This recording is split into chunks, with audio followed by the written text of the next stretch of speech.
Rose Mitchell never imagined she would end up working in a factory. She had grown up in the quiet town of Willow Creek, Pennsylvania, dreaming of becoming a teacher.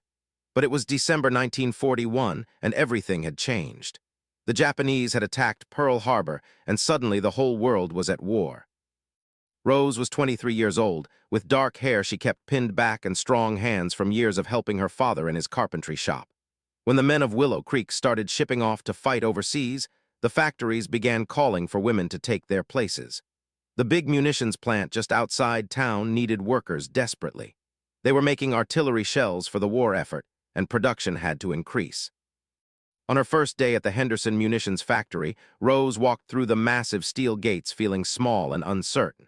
The building stretched out before her like a metal mountain, with smoke stacks reaching toward the gray winter sky. Inside, the noise hit her like a physical force. Machines clanged and hissed.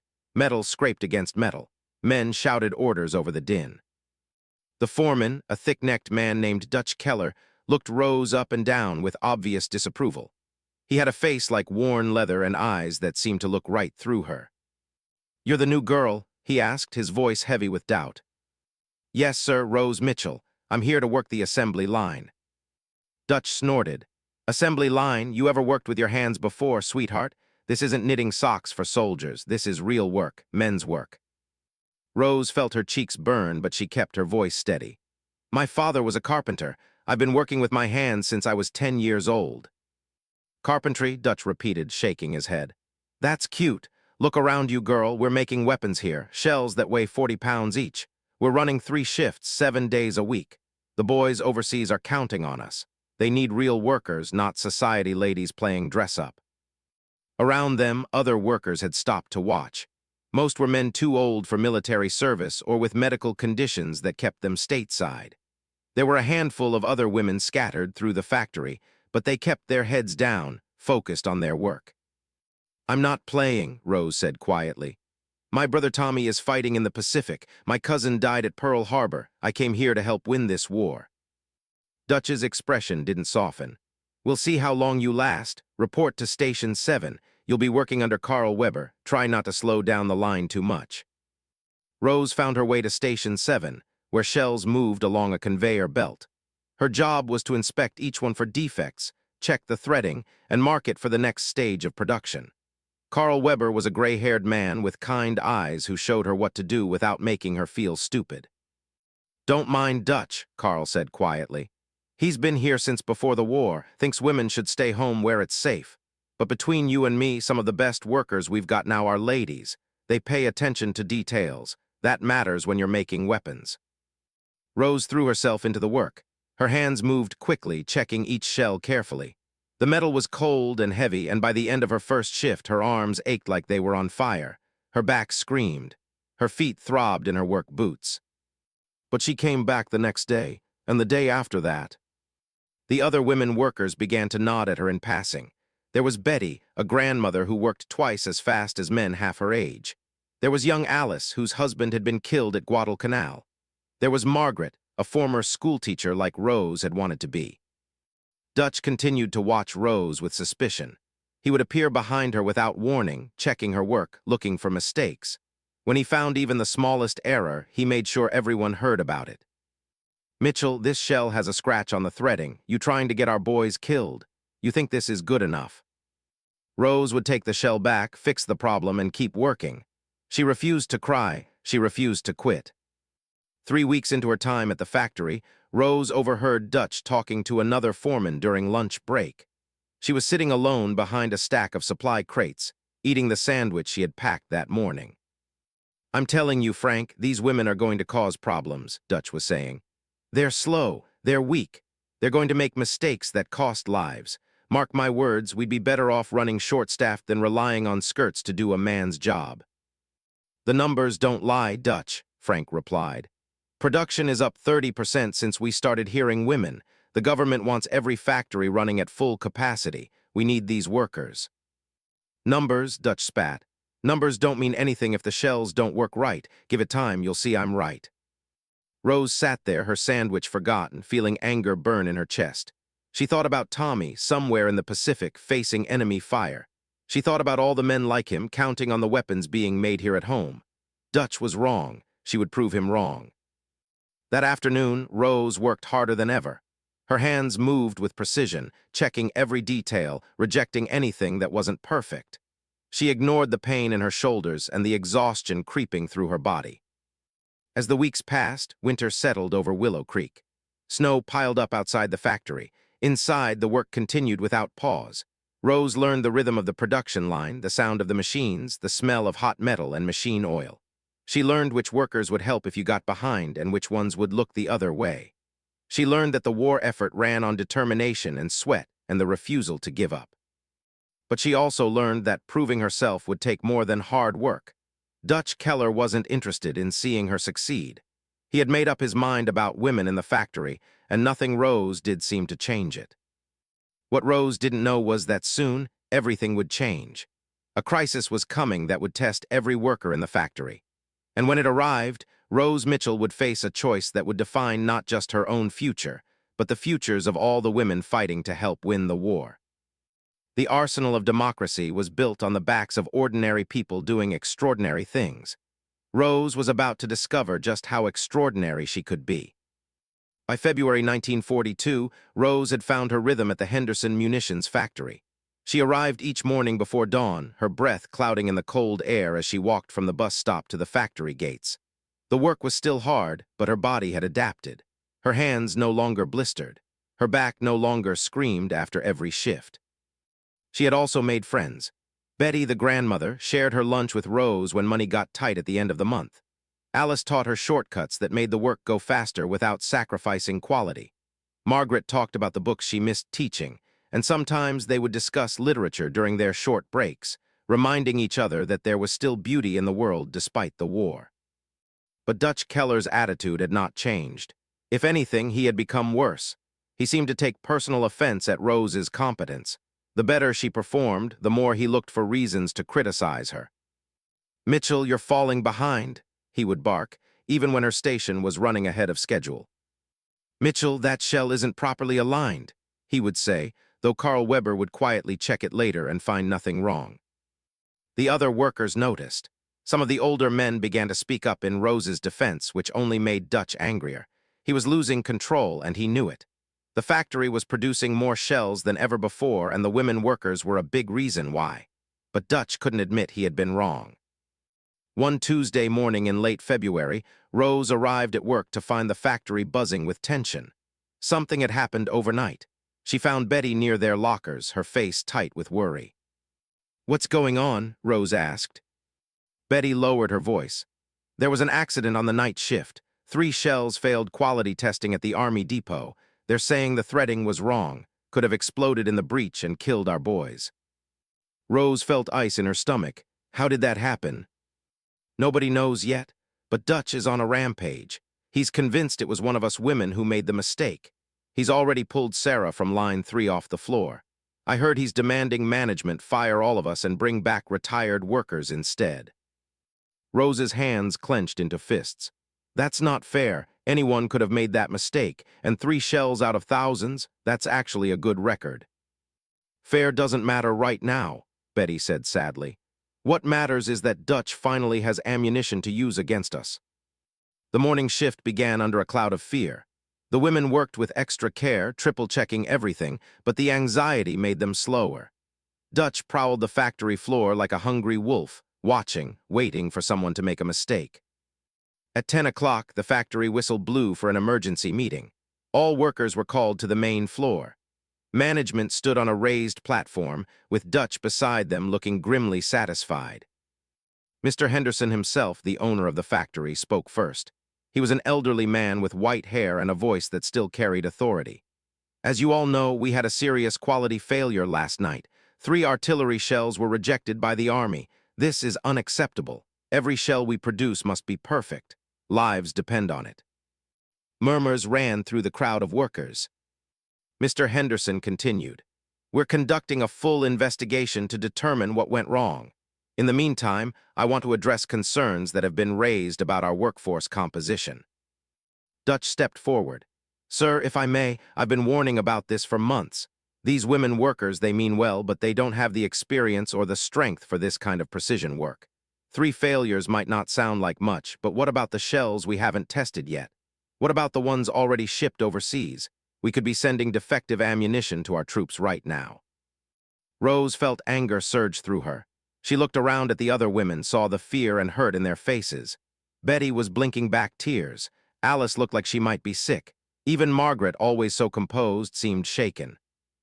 Before she could think about what she was doing, Rose stepped forward.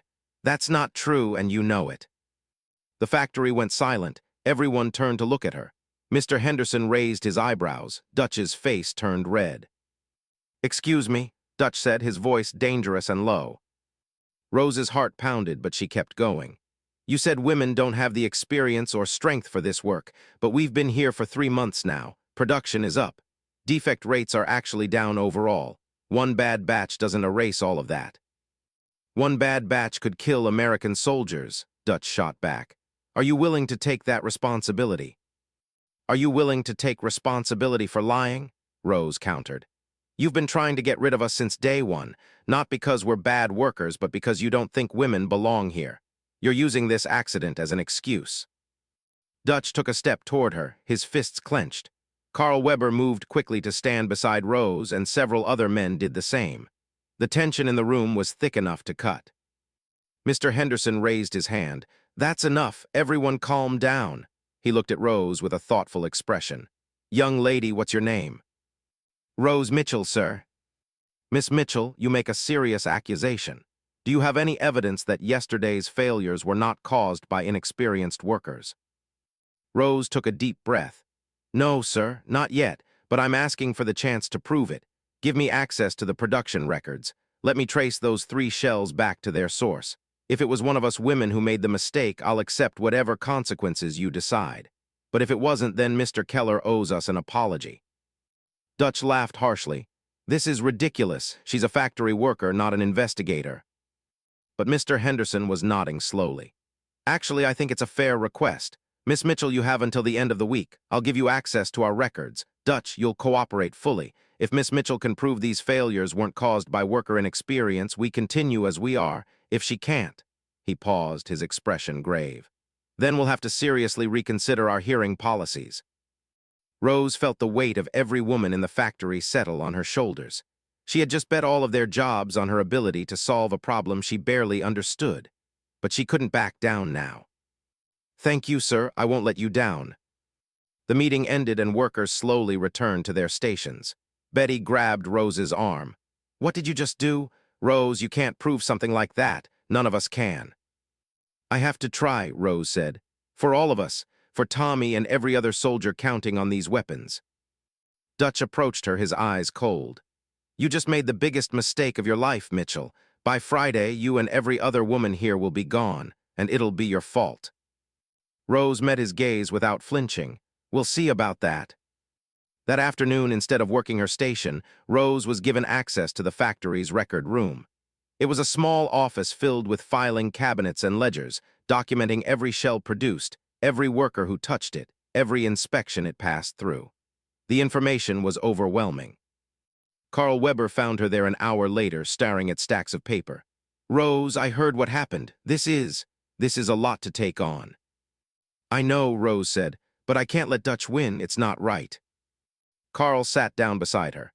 "Then let me help you. I've been working here for 15 years. I know these records inside and out. And between you and me, I don't think it was a woman worker who made those mistakes." Rose looked up, hope flickering in her chest. "Why do you say that?" Carl pulled out one of the ledgers. "Because I was thinking about the timing. Those 3 shells, they all failed the same way, right? Same defect in the threading. That's not random. That suggests a problem with the machinery, not the operator." Rose leaned forward, studying the pages. "Can we prove that?" "Maybe," Carl said. "If we can trace those shells back to which machine made them and show that other shells from the same machine during the same shift also had problems, then it's clearly a mechanical failure, not human error." For the first time since the meeting, Rose allowed herself to smile. "Then let's get to work." They spent the rest of the afternoon digging through records, building a timeline following the trail of those 3 defective shells. And slowly, piece by piece, a picture began to emerge, a picture that would change everything. Part 3, The Truth in the Details. Rose and Carl worked through the night, surrounded by towers of paperwork and production logs. The factory hummed around them even after the day shift ended, the machinery never resting. Through the small window of the record room, Rose could see the night shift workers moving like shadows between pools of yellow light. Her eyes burned from reading handwritten notes and columns of numbers, but she pushed through the exhaustion. Every shell produced at Henderson Munitions had a serial number. Every shell passed through multiple inspection stations. Every worker who touched it was supposed to log their identification number. The system was designed to track problems back to their source. "Here," Carl said suddenly, pushing a ledger across the table. "These are the serial numbers of the 3 defective shells. They were all produced on the night shift, February 19th. Line 5. Rose pulled over another logbook, this one tracking which workers were assigned to which stations. She ran her finger down the columns until she found line 5, February 19th, night shift. The threading station on line 5 that night was operated by. She stopped, her breath catching. "Who?" Carl asked. "James Murphy," Rose said quietly. "He's been here since the factory opened, 20 years experience. He trained half the men on the floor." Carl leaned back in his chair, rubbing his tired eyes. So it wasn't an inexperienced woman worker, but that doesn't explain why Murphy would make such a basic mistake. He does threading in his sleep. Rose kept reading through the logs, looking for something, anything that might explain it. Then she noticed something odd. "Carl, look at this. The maintenance log for Machine 5B, there's a note here from February 18th, the day before those shells were made." Carl took the log and read aloud. "Minor calibration issue noted, scheduled for adjustment." But there's no follow-up entry, no record that the machine was actually fixed. They looked at each other, understanding dawning. "Murphy was working with a machine that was out of calibration," Rose said. "He probably didn't even realize it. The threading looked fine to the naked eye, but it was off by just enough to cause problems." "We need to check if there were other defects from that machine," Carl said, already reaching for another set of records. They spent 2 more hours tracing every shell produced by Machine 5B during that shift. Out of 200 shells made that night, 11 had been flagged with minor issues during inspection. Most had been caught and corrected before shipping, but 3 had slipped through. Rose sat back, exhaustion and relief washing over her. This proves it. The failures weren't caused by worker inexperience or women being on the line. It was a mechanical problem that wasn't fixed when it should have been. "The question is," Carl said slowly, "why wasn't it fixed? Maintenance is supposed to respond to these reports immediately." Rose pulled the maintenance logs again, tracing back further. What she found made her stomach turn. Over the past 2 months, there were dozens of maintenance requests that had been delayed or ignored. Small things, mostly. Calibration issues, worn parts, nothing catastrophic, but the kind of problems that could add up. And every delayed maintenance request had the same approval signature, Dutch Keller. "He's been putting off maintenance to keep production numbers high," Rose said, anger rising in her voice. "He wanted to prove the factory could hit its quotas. He's been cutting corners." Carl's face had gone pale. "If this comes out, Dutch is finished. But Rose, you need to be careful how you present this. Dutch has friends in management. If you make this personal, it could backfire." Rose gathered the documents carefully, organizing them into a clear timeline. She barely slept that night, going over everything again and again, making sure her facts were solid. Dutch had accused the women of putting soldiers' lives at risk, but all along, he was the one who had created the conditions for failure. The next morning, Rose requested a meeting with Mr. Henderson. Dutch was there too, looking confident and smug. He thought Rose had spent 2 days chasing a dead end. "Well, Miss Mitchell," Mr. Henderson said, settling behind his desk. "What have you found?" Rose laid out her documents, walking him through the evidence piece by piece. The serial numbers, the production logs, the worker assignments, the maintenance records. She kept her voice calm and professional, sticking to facts. As she spoke, Dutch's confident expression began to crack. His face went from smug to confused to pale. Mr. Henderson's expression grew darker with each page he examined. "Let me make sure I understand this," Mr. Henderson said slowly. "These defects were caused by a machine that was flagged for maintenance, but that maintenance was delayed." "Yes, sir," Rose said. "And it's not an isolated incident. There are multiple maintenance delays over the past 2 months, all affecting quality control. Mr. Henderson turned to Dutch. Is this true? Dutch cleared his throat. Sir, we've been under tremendous pressure to increase production. The government contracts require. I asked if it's true. Dutch's shoulders slumped. The maintenance requests were delayed, yes, but only by a few days here and there. I didn't think it would cause serious problems. We needed to keep the lines running. You didn't think, Mr. Henderson repeated, his voice cold. You gambled with the safety of our troops to make your production numbers look good, and when problems arose, your first instinct was to blame the women workers rather than examine your own decisions. Sir, I was just trying to. You're dismissed, Dutch. Collect your things and leave the factory. We'll discuss your severance later. Dutch stood there, his mouth opening and closing like a fish. He looked at Rose with pure hatred in his eyes. This is your fault, he hissed. You couldn't just keep your head down, you had to make trouble. No, Rose said quietly. You made the trouble, I just found it. Dutch stormed out, slamming the door behind him. Rose stood there, her heart pounding, hardly believing what had just happened. Mr. Henderson looked at her with new respect. Miss Mitchell, you did good work here. Thorough, professional, accurate. You might have just saved lives by catching this problem before more defective shells made it overseas. Thank you, sir, but I couldn't have done it without Carl Weber's help. He knows these systems better than anyone. I'll make sure Carl is recognized, Mr. Henderson said. He paused, studying her. How would you feel about a promotion? We need a new floor supervisor, someone who understands both the work and the importance of maintaining standards, someone who can manage people fairly. Rose's eyes widened. Sir, I've only been here 3 months. And in 3 months, you've proven yourself more capable than men who have been here for years. The job is yours if you want it. You'll be supervising both men and women workers. It won't be easy. Some people won't like taking orders from a young woman. Rose thought about Betty and Alice and Margaret, about all the women who had come to the factory to do their part. She thought about Tommy, somewhere in the Pacific, counting on weapons that worked.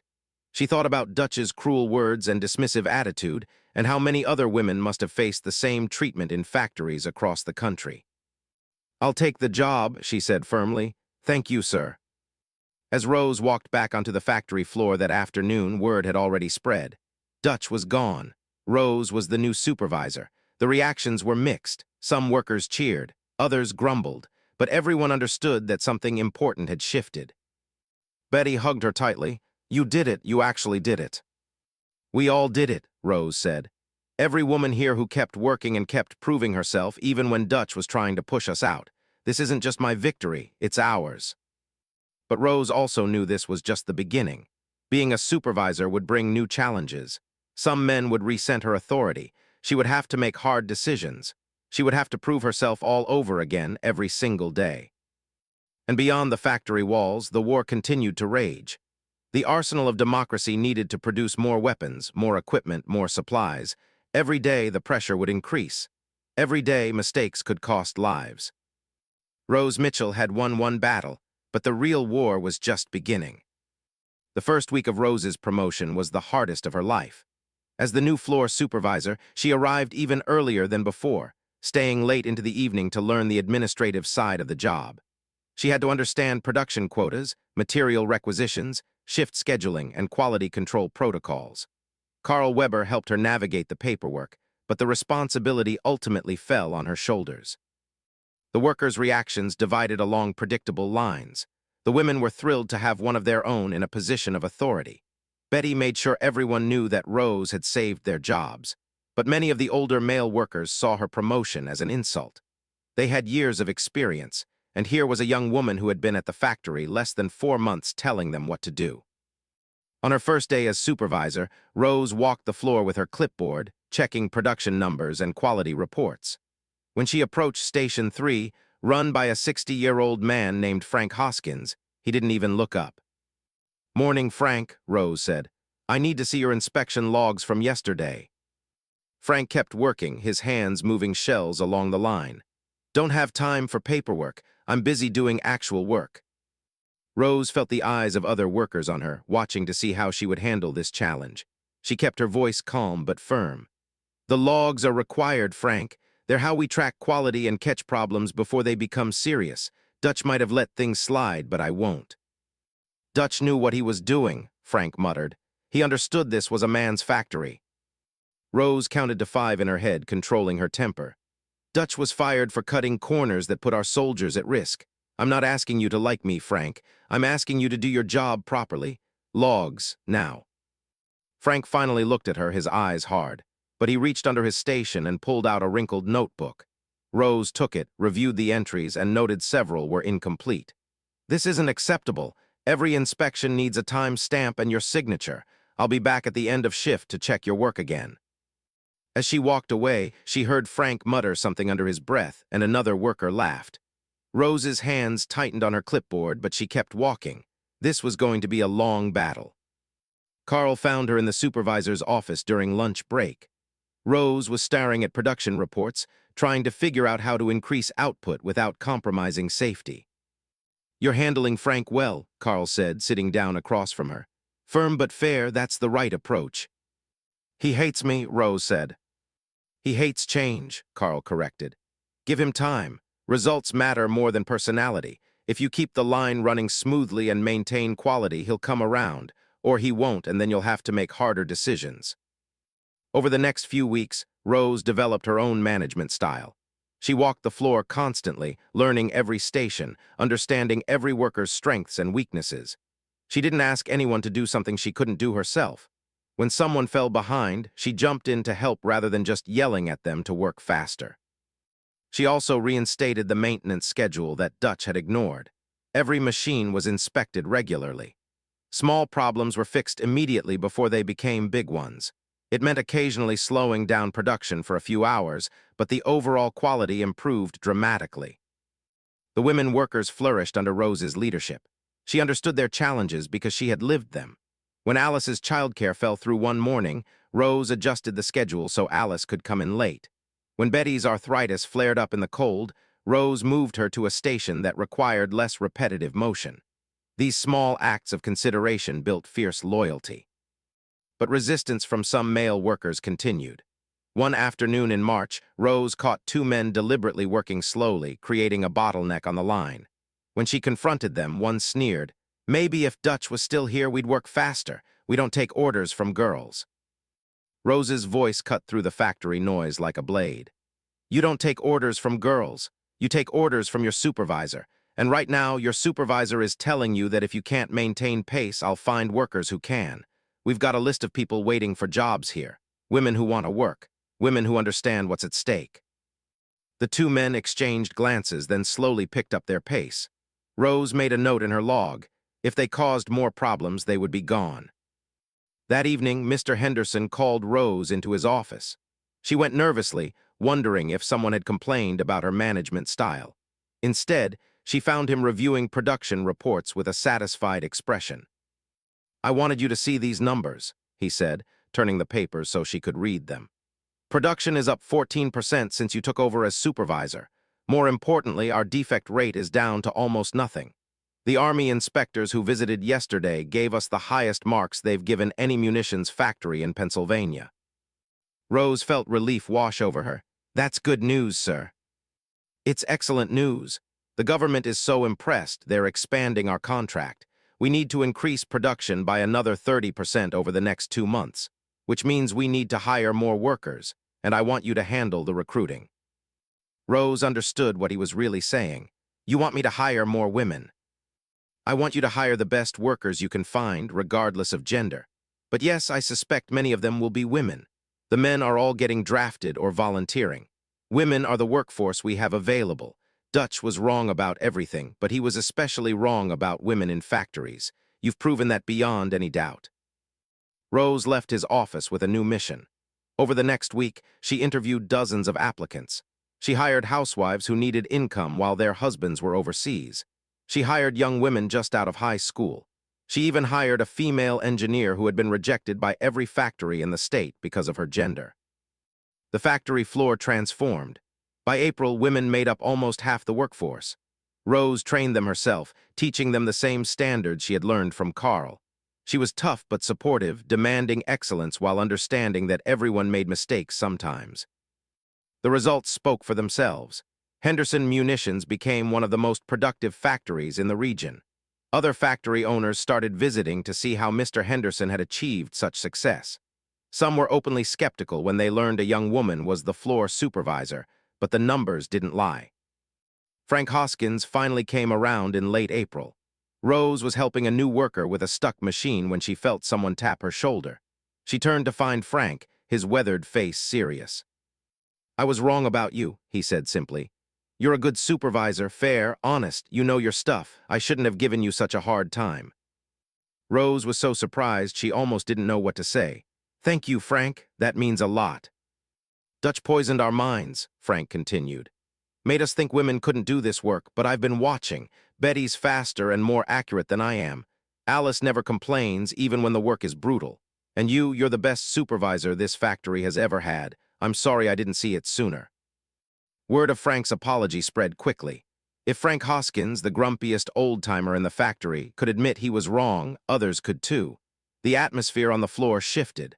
Not everyone became friendly overnight, but the active hostility faded. People focused on the work, on the mission. Rose sometimes walked through the factory in the early morning, before the shifts began, looking at the silent machines and empty stations. She thought about how far she had come from that first day when Dutch had called this men's work. She thought about all the women who had followed her through those gates, taking their place in the arsenal of democracy. But she also thought about Tommy, who she hadn't heard from in 3 weeks. She thought about the soldiers carrying weapons made in this factory, trusting that they would work when it mattered most. The stakes were higher than ego or gender. They were life and death. And the war was far from over. The hardest challenges were still ahead. May 1942 brought news that shook the entire country. American forces were engaged in desperate battles across the Pacific. In Europe, the bombing of Britain continued. The Soviet Union was bleeding as German armies pushed deeper into Russian territory. The Allies were losing, and losing badly. The pressure on American industry intensified to almost unbearable levels. Henderson Munitions received new orders directly from the War Department. They needed to double production immediately. Not gradually over months, but within weeks. Every factory across the nation was being pushed to its absolute limit. The arsenal of democracy was being tested like never before. Mr. Henderson called Rose into his office on a Monday morning. He looked older than she remembered, the stress etched into the lines of his face. "We need to add a 4th shift and run 24 hours with no downtime. I need you to organize it." Rose felt the weight of the request. "Sir, that means pushing the machines constantly. We won't have time for regular maintenance, and we're already running short on certain materials." "I know," Mr. Henderson said quietly, "but we don't have a choice. The alternative is our boys running out of ammunition when they need it most. Can you do it?" Rose thought about Tommy, about every Tommy out there fighting and bleeding. "Yes, sir, we'll find a way." She worked 18-hour days organizing the 4th shift, coordinating with suppliers, juggling maintenance schedules. The factory became her entire life. She slept in the supervisor's office some nights, too exhausted to make the trip home. Betty brought her food. Alice made sure she at least changed clothes occasionally. Margaret reminded her that working herself to death wouldn't help anyone. The factory ran non-stop. The noise never ceased. The machines roared day and night. Workers came and went in waves, their faces haggard with exhaustion. But the shells kept moving down the production lines. The arsenal of democracy was delivering. Then on a hot June morning, disaster struck. Rose was reviewing quality reports when she heard screaming from the factory floor. She ran out of her office to find smoke pouring from Station 8. Workers were backing away from a machine that was shaking violently, grinding metal against metal with an ear-splitting shriek. "Shut it down," Rose yelled, running toward the emergency cutoff switch. Carl got there first, slamming the switch. The machine shuddered to a halt, but the damage was done. The threading mechanism had failed catastrophically. Gears were stripped. Metal fragments were scattered across the floor. If they had been running a live shell through when it happened, the explosion could have killed everyone nearby. Rose stood there, staring at the destroyed machine, her heart pounding. Workers gathered around, silent and shaken. This was exactly what she had worked so hard to prevent, a mechanical failure that could have been catastrophic. "Everyone back to your stations," Rose said, her voice steady despite her racing thoughts. "Carl, secure this area. I need to inspect the damage." She spent the next hour examining the machine, tracing the failure back to its source. What she found made her blood run cold. A critical support bearing had worn out, causing the entire threading mechanism to come apart under stress. And according to the maintenance logs, that bearing should have been replaced 3 days ago.